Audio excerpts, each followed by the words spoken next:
Jake Morrison floated in the dark wreckage of his cargo ship, his breath coming in short gasps as the oxygen levels dropped dangerously low. The explosion had torn through the engine room 3 hours ago, leaving him stranded in the asteroid belt near Kepler 442b with nothing but emergency power and a failing life support system. He had sent out a distress call, but Jake knew no human ships would be in this sector for weeks. The mining station he was supposed to deliver supplies to had been abandoned months ago when the ore ran dry. Jake had taken the job because it paid, well, and the route was supposed to be safe. Now he wondered if he would die alone in the cold vacuum of space, another casualty of humanity's expansion into the unknown. His vision began to blur as carbon dioxide built up in his makeshift shelter in the cargo bay. Jake closed his eyes and thought about his sister Lucy back on Earth, wondering if she would ever know what happened to him. The ship's power flickered and died, plunging him into complete darkness. When a soft blue light appeared outside the cracked viewport, Jake thought he was hallucinating. The light grew brighter and resolved into the running lights of a small, alien vessel. The ship was unlike anything in human databases, with smooth curves and organic-looking hull plating that seemed to glow with its own inner light. Jake tried to activate his emergency beacon, but the power was completely dead. He could only watch as the alien ship approached carefully, its occupants scanning his destroyed vessel. For a moment, Jake feared they might simply leave him to die. Many species in the galaxy were known to avoid contact with others, especially when it meant taking risks. The alien ship extended a docking tube toward Jake's cargo bay. He heard the hiss of atmosphere equalizing and then the sound of the airlock cycling open. 3 figures in environmental suits entered his ship, moving with careful deliberation. They were humanoid, but clearly not human, with longer limbs and graceful movements that suggested they evolved in lower gravity. The laid figure removed its helmet, revealing blue-tinged skin and large dark eyes that seemed to hold genuine concern. The being spoke in a musical language Jake didn't understand, but the tone was unmistakably gentle. When Jake tried to respond, he found himself too weak to speak clearly. The aliens worked quickly to stabilize his condition. One of them, smaller than the others and carrying medical equipment, scanned Jake with devices that hummed softly and projected holographic displays. The medic's large eyes widened in what Jake interpreted as alarm at his readings. They carried Jake to their ship, through the docking tube, supporting him carefully as his legs gave out. The interior of their vessel was warm and filled with soft lighting that seemed to come from the walls themselves. Everything was curved and organic, as if the ship had been grown rather than built. The air smelled of something like cinnamon and rain. Jake was placed on a medical bed that adjusted itself to his body shape. The alien medic, who seemed to be female based on her smaller stature and gentler movements, began treating his oxygen deprivation and minor injuries from the explosion. She worked with instruments that looked more like living tools than machines, and Jake felt his strength slowly returning. Over the next few days, Jake learned to communicate with his rescuers through a combination of gestures, simple drawings, and a translation device they activated once his condition improved. The leader introduced himself as HFY, a name Jake struggled to pronounce correctly. The medic was Liran, and the third crew member was a younger male called Torvin. They called themselves Zolani, and Jake discovered they were refugees fleeing from their homeworld. Through broken translations and star charts, HFY explained that their planet had been invaded by something called the Kronar Empire. The images they showed Jake revealed massive warships destroying cities and enslaving the population. The Zolani were peaceful beings who had never developed strong military technology, making them easy targets for conquest. This small ship carried some of the last free Zolani in the galaxy. They had been traveling for months, searching for a safe place to establish a new home. Their own vessel was damaged and running low on supplies, yet they had chosen to rescue Jake despite the risk to themselves. Jake wanted to help them, but the Zolani politely refused his offers. HFY explained, through the translator, that humans were too few and weak to stand against an empire that controlled dozens of star systems. The Kronar had weapons that could destroy entire worlds and fleets numbering in the thousands. What could one small species from a single planet do against such power? As Jake recovered, he observed the Zolani more closely. Despite their desperate situation, they remained kind and generous. They shared their limited food with him, gave him clean clothes, and tended to his injuries with care. Liraine taught him words in their language, while Torvin showed him how their technology worked. They treated Jake not as a burden but as a welcome guest. When Jake's strength returned enough for travel, the Zilani prepared an escape pod from his destroyed ship and programmed it to reach human space. They gave him star charts showing safe routes and even included some of their food supplies for the journey. Jake protested that they needed these resources more than he did, but Vex High insisted it was their way.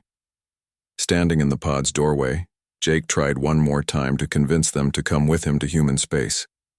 He promised that his people would help, that humanity wouldn't abandon those who had shown such kindness. But Vex High shook his head sadly and explained that they couldn't bring more trouble to another species. The Kronar would follow them wherever they went. The last thing Jake saw as his pod launched was the Zilani ship disappearing into hyperspace, carrying its precious cargo of survivors to an uncertain fate. He vowed that this wouldn't be the end of the story. Somehow he would find a way to repay the debt humanity owed to these gentle beings who had saved his life when they had every reason to save only themselves.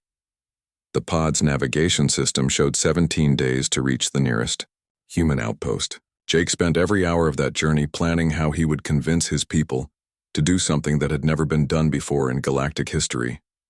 They would mount a rescue mission into the heart of enemy territory to save aliens who had saved one of their own. He just had to make them understand that this was who humanity needed to be. Jake Morrison sat in the sterile conference room at United Earth Defense Command headquarters in Geneva, facing a panel of senior military officers who looked at him with barely concealed skepticism. Admiral Lisa Carter leaned back in her chair, her weathered face showing the strain of commanding humanity's small but growing space fleet. 3 weeks had passed since Jake's rescue pod had been picked up by a patrol ship near the Centauri system. His report about the Zilani had been filed, analyzed and largely dismissed by the military brass as an interesting but irrelevant encounter with alien refugees. Now Jake found himself trying to convince some of the most powerful people in human space that they needed to risk everything to save a species most of them had never heard of. General Kevin Brooks shuffled through the printed reports on his tablet, his expression showing clear irritation. He had been arguing for the past hour that humanity barely had enough resources to defend its own colonies, let alone mount rescue missions for aliens in distant star systems. The Kronar Empire controlled territory spanning dozens of sectors, with military technology that made human weapons look like toys from a history museum. Jake tried again to explain what the Zilani had done for him, how they had sacrificed their own safety and resources to save a complete stranger from a species they barely knew. But Brooks cut him off with a wave of his hand, arguing that emotional appeals wouldn't protect human colonies from alien invasion fleets. Dr. Patricia Wells, from the Xenobiology Department, spoke up from the far end of the table, her voice calm but firm. She had spent weeks analyzing the biological samples and technology fragments Jake had brought back from the Zilani ship. Her findings painted a picture of a species far more advanced than humanity in medical science and environmental engineering. The loss of such knowledge and capabilities would be tragic not just for the Zilani, but for the entire galaxy. Admiral Carter listened to both sides of the argument, occasionally asking pointed questions about fleet readiness and supply lines. She had fought in the border wars against the Epsilon rebels and understood the harsh realities of military logistics. Every ship sent on a rescue mission would be one less defender for human space if the Kronar decided to expand in their direction. The debate continued for hours without resolution. Jake felt his frustration growing as officers discussed casualty projections and resource allocation as if they were talking about abstract numbers rather than living beings who had shown incredible kindness. He found himself thinking about Liraine's gentle hands treating his injuries and Vex High's sad eyes as he explained why they couldn't accept human help. When the meeting finally ended without any decision, Jake refused to give up. He began reaching out to friends and colleagues throughout the military, sharing his story through unofficial channels. The tale of aliens who had risked everything to save a human life began to spread beyond the confines of classified briefings. and strategic planning sessions. Within days, Jake's account had reached civilian media networks. Reporters on Earth and the colonies picked up the story, drawn by its human interest angle and the larger questions it raised about humanity's responsibilities to other species. Public opinion began to shift as ordinary citizens heard about the Zilani's sacrifice and their current plight under Kronar rule. Protests erupted outside government buildings on Earth and Mars. Citizens carried signs demanding action and organized rallies calling for humanity to repay its debt to the Zilani.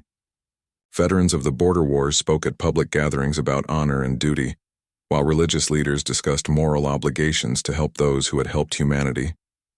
The breakthrough Jake had been hoping for came 2 weeks later while he was reviewing intelligence reports in his temporary office at Defense Command. His personal communicator picked up a weak signal on the same frequency the Zilani had used to contact their ship's computer. The transmission was fragmentary and heavily distorted, but Jake recognized enough of the language patterns to know it was authentic. The message was brief and desperate. The surviving Zilani were imprisoned on a world called Thorgrim IV in the HFY outer rim of Kronar space.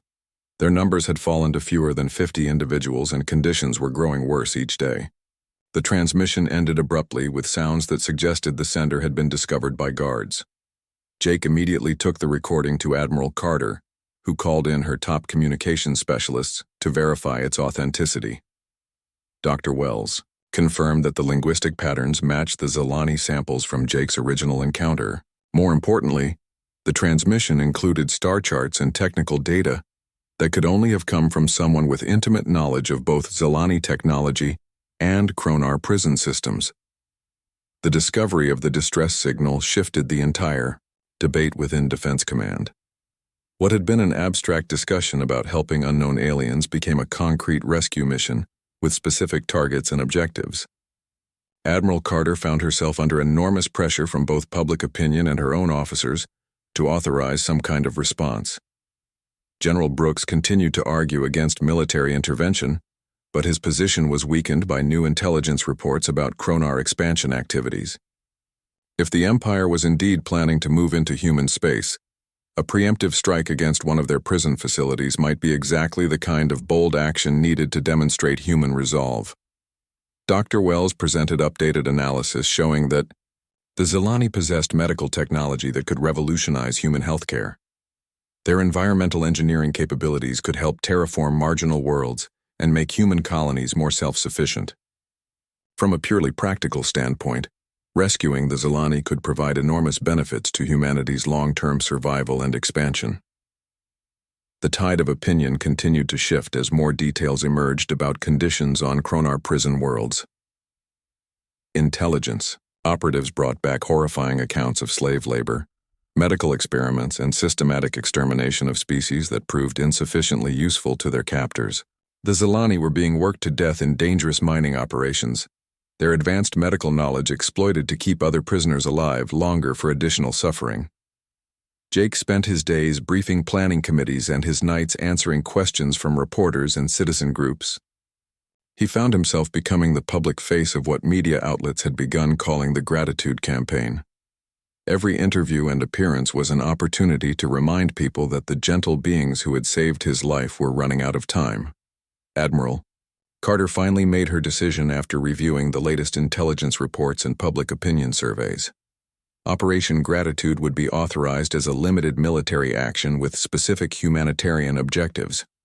The mission would be dangerous and expensive, with uncertain chances of success, but humanity would not abandon those who had refused to abandon one of their own.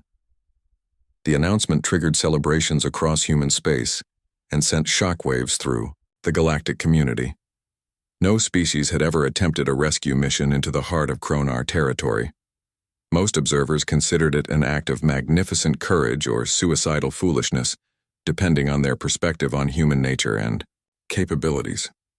Commander Helen Stone stood before the massive holographic display in the war room at Luna Base, studying the three-dimensional map of Kronar space with the focused intensity that had made her legendary among human naval officers. The tactical situation looked impossible by any reasonable measure, but Helen had built her reputation on achieving the impossible through careful planning and creative thinking. The target was Thorgrim IV, a fortress world located deep in the outer rim of Kronar territory.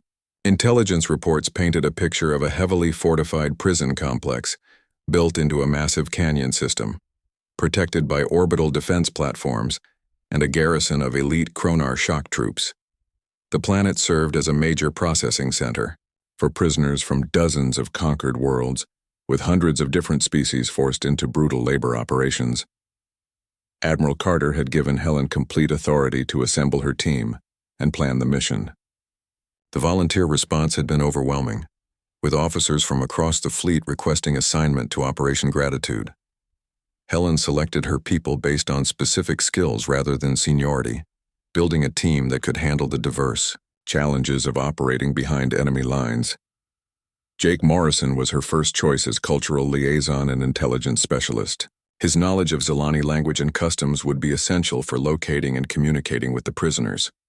Despite his civilian status, Jake had proven his courage during the political campaign that made this mission possible, and Helen trusted his judgment about alien psychology and behavior. Sergeant Ray Cooper brought 15 years of explosive demolition experience from the border wars. His specialty was precision destruction of hardened targets, and his reputation for getting his teams out of impossible situations alive made him invaluable for a mission where everything could go wrong in seconds. Ray had volunteered immediately after hearing about the mission, stating simply that good people deserve to be saved regardless of what species they belonged to. Lieutenant Amy Foster was arguably the best pilot in the human fleet, with an intuitive understanding of spacecraft dynamics that bordered on supernatural. She had set records for navigation through asteroid fields and had once successfully landed a damaged cruiser on a planet with 3 times Earth gravity.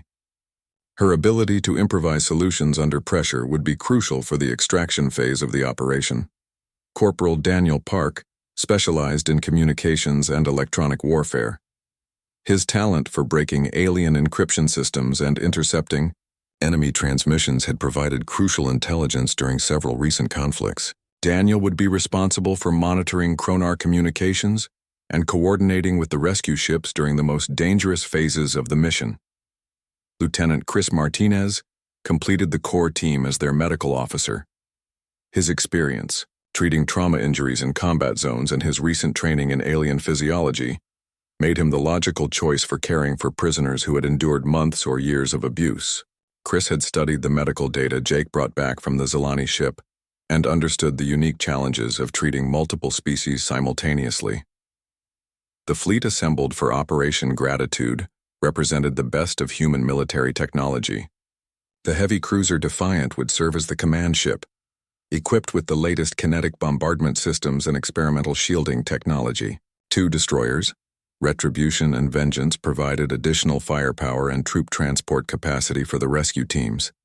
The most innovative elements were the stealth frigates Ghost Rider and Shadow Strike, equipped with prototype cloaking devices developed from captured alien technology.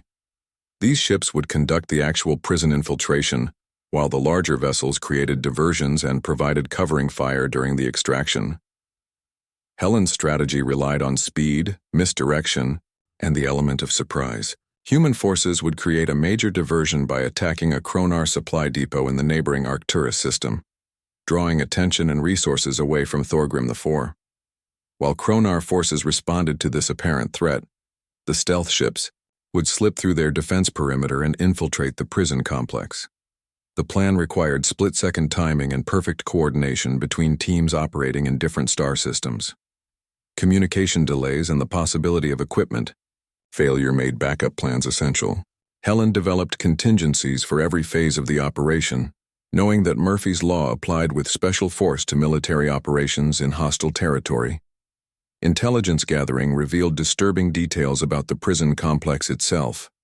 The facility was carved into canyon walls that provided natural protection against orbital bombardment. Guard towers and automated defense systems covered every approach route, while underground tunnels connected different sections of the complex, in a maze that could trap rescue teams for days. The prisoner population presented its own challenges. Hundreds of beings from dozens of different species were housed in separate sections based on their physical requirements and potential usefulness to their captors. The Zilani were kept in the deepest levels, where their medical knowledge made them valuable for treating other prisoners and conducting experimental procedures. Computer simulations gave the mission a 30% chance of complete success, with much higher odds of partial success if they could extract some prisoners.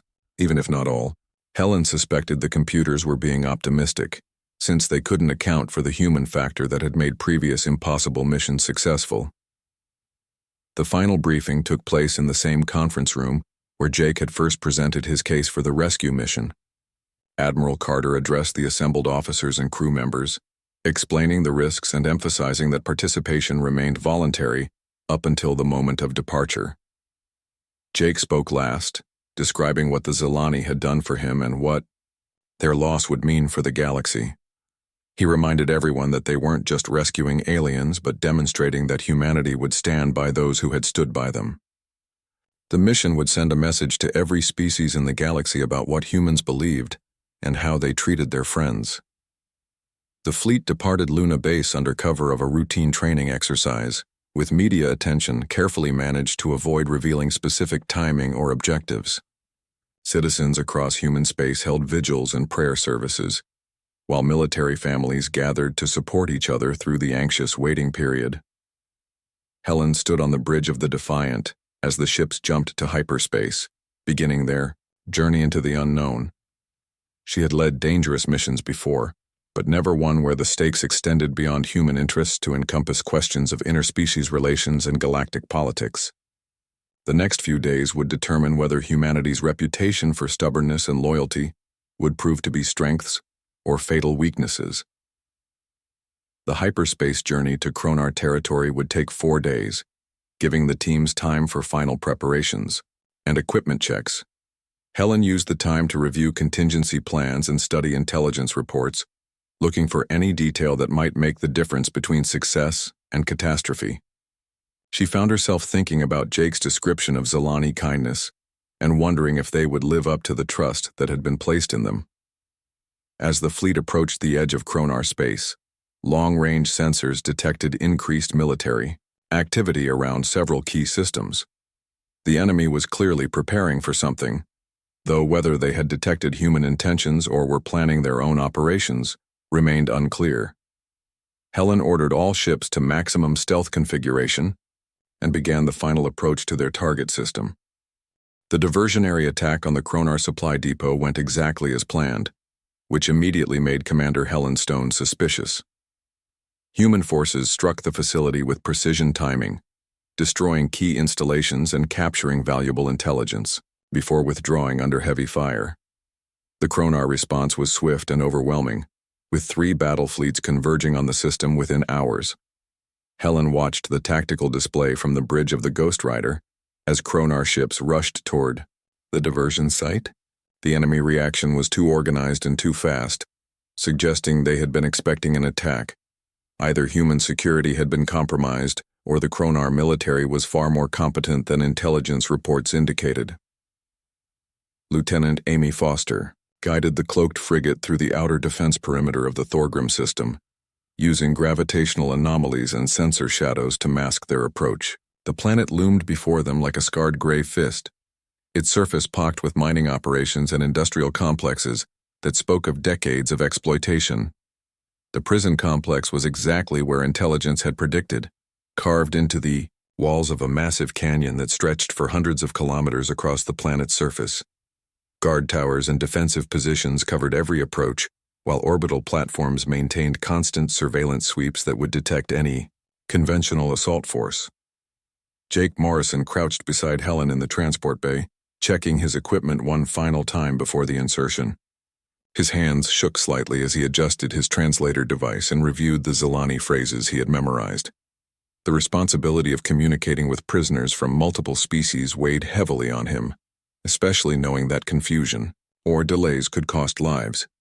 The insertion team consisted of 12 specialists selected for their ability to operate independently in hostile territory.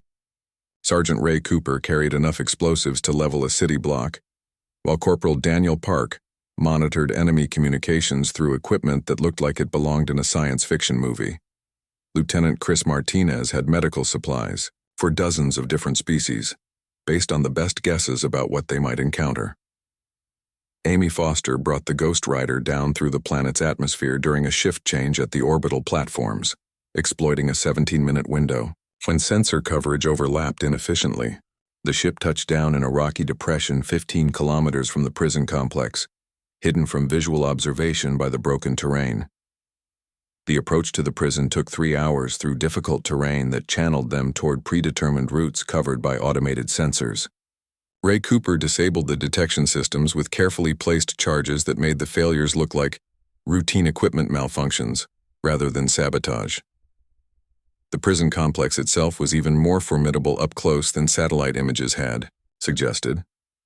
Walls of black stone rose directly from the canyon floor, with guard positions that commanded overlapping fields of fire across every possible approach.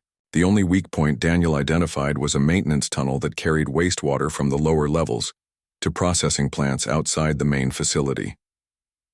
The tunnel was exactly as disgusting as expected, filled with refuse from dozens of different species and industrial chemicals that burned exposed skin even through protective gear. Jake fought down nausea as they crawled through pipes barely large enough for human bodies, following Daniel's electronic map toward the lowest levels where intelligence suggested the Zilani were being held. They emerged into a vast underground chamber filled with the sounds of suffering from hundreds of different beings. The air was thick with the smell of unwashed bodies and industrial chemicals, while harsh lighting cast stark shadows that made the scene look like something from humanity's darkest nightmares. Prisoners from dozens of species worked at incomprehensible tasks under the watchful eyes of Kronar guards. Some beings were so alien that Jake couldn't determine their basic physiology, while others were humanoid enough that their obvious pain and exhaustion was immediately recognizable. The systematic cruelty of the operation was breathtaking in its scope and efficiency. Finding the Zilani took another hour of careful searching through the maze of chambers and corridors. They were housed in the deepest section of the complex, where their medical knowledge made them valuable for treating other prisoners and conducting experimental procedures. The 47 survivors looked nothing like the healthy, vibrant beings Jake remembered from his rescue. Elder Kethran barely recognized Jake when he approached the cell, his large eyes clouded with exhaustion and despair.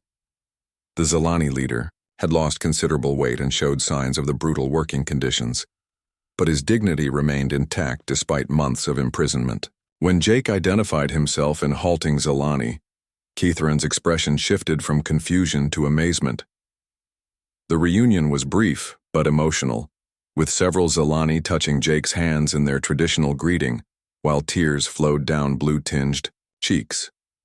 Kethran asked if this was real or another dream brought on by the drugs their captors used to keep prisoners compliant during medical procedures. Helen's voice crackled through Jake's communicator, reporting that they had located the main prisoner compound and identified several hundred beings from multiple species. The original plan called for extracting only the Zilani, but the reality of leaving so many other prisoners behind proved impossible for the human team to accept. Jake found himself translating between Helen and Kethran as they debated the expanded rescue operation. The Zilani elder argued that saving everyone was impossible and would likely result in the deaths of the rescue team, along with all the prisoners. Helen countered that humanity didn't abandon people who needed help, regardless of the risks involved. The argument was settled when Ray Cooper reported that Kronar reinforcements were en route to the system. The diversion had worked too well, drawing attention that was now turning back toward Thorgrim IV. They had perhaps 2 hours before overwhelming enemy forces arrived, making any extraction impossible. The prison break began with coordinated explosions that disabled power systems and opened cell blocks throughout the complex. Alarms shrieked as prisoners poured into corridors, while Kronar guards struggled to understand what was happening. The chaos provided perfect cover for the rescue teams as they guided confused and frightened beings toward the extraction point. Jake worked frantically with his translator to communicate with species he had never encountered before, trying to convince them that the humans were there to help rather than harm. Some prisoners were too traumatized to trust anyone, while others were so physically weakened that they could barely walk without assistance. The fighting began when Kronar reinforcements arrived from other parts of the complex. Their weapons were far superior to human equipment, but the confined spaces and chaotic conditions limited their advantages. Ray Cooper's explosives proved crucial in collapsing tunnels and blocking pursuit routes, buying precious time for the evacuation. The extraction became a running battle through the canyon system, as prisoners and rescue teams fought their way toward the landing zone where Amy Foster waited with the transport ships. Kronar aircraft appeared overhead, forcing the humans to use portable missile systems to clear the skies while protecting their charges. Ray Cooper made his final stand, at a crucial choke point where 3 escape routes converged. His last transmission reported enemy reinforcements threatening to cut off the main evacuation column. The explosion that collapsed the tunnel and blocked pursuit could be felt throughout the canyon system, buying the time needed for the others to reach safety. The overcrowded transport ships lifted off under heavy fire, with Amy Foster performing flying that would have been impossible for anyone with less skill and more regard for safety regulations. The last thing Jake saw as they reached orbit was the prison complex burning behind them, its walls breached in dozens of places, and its systematic cruelty finally disrupted.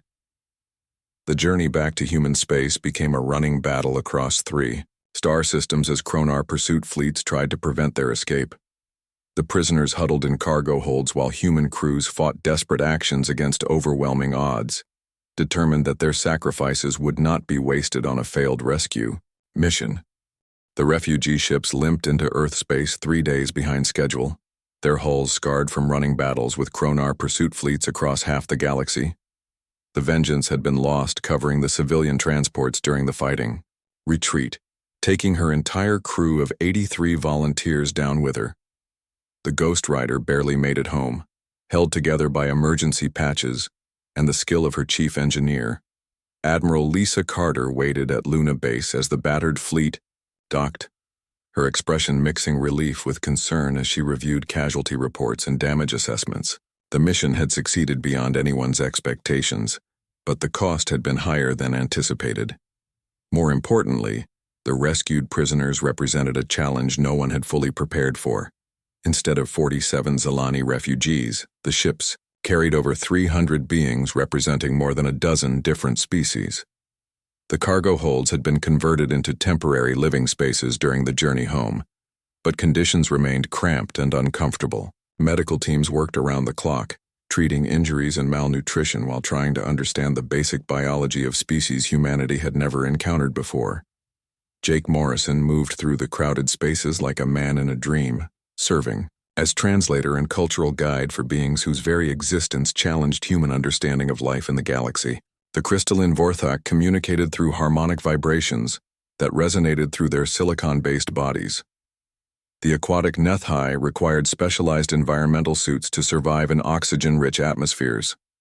The insectoid Zerthul functioned as a collective intelligence that made individual identity almost meaningless.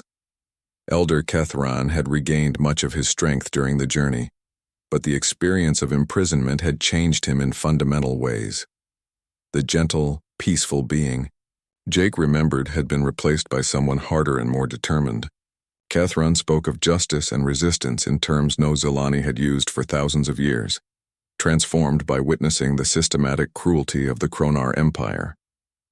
The debriefing sessions revealed the true scope of Kronar operations throughout their territory. The prison on Thorgrim IV was just one facility in a network that processed millions of prisoners from conquered worlds. Species were selected for specific types of exploitation based on their natural abilities, with the most valuable individuals kept alive for years, while others were worked to death in dangerous industrial operations. Dr. Patricia Wells coordinated the initial assessment of the rescued beings, working with xenobiologists and cultural experts from across human space to understand what they were dealing with. Each species brought unique knowledge and capabilities that could benefit not just humanity but the entire galactic community. The challenge was figuring out how to integrate such diverse peoples into human society without losing their distinct identities.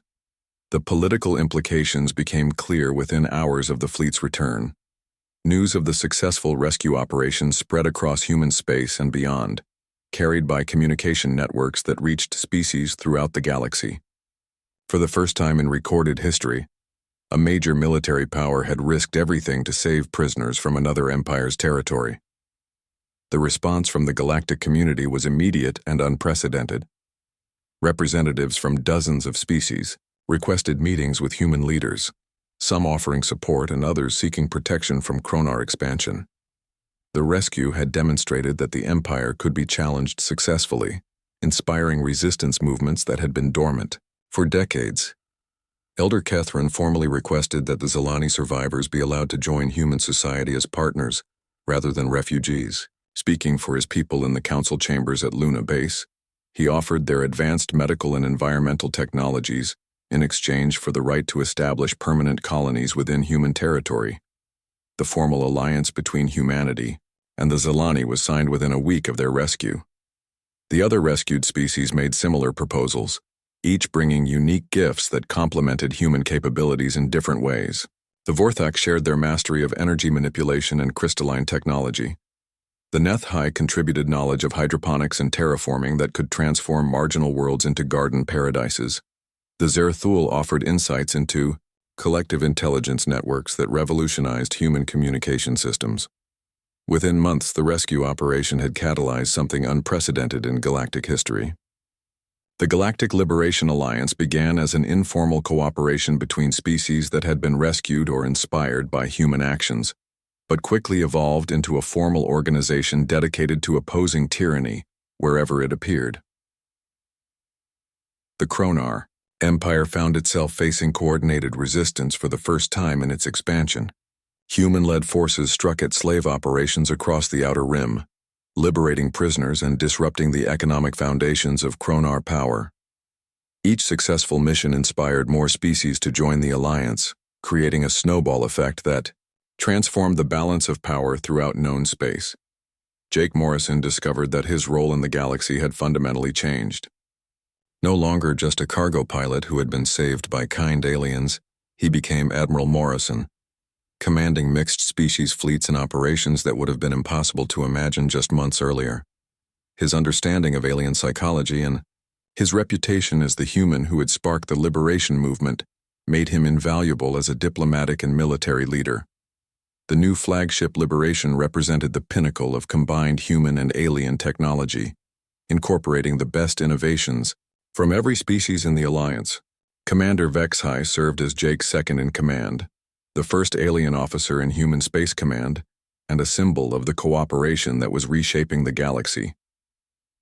Standing on the bridge of the Liberation, Jake reviewed intelligence reports about another species in need of rescue.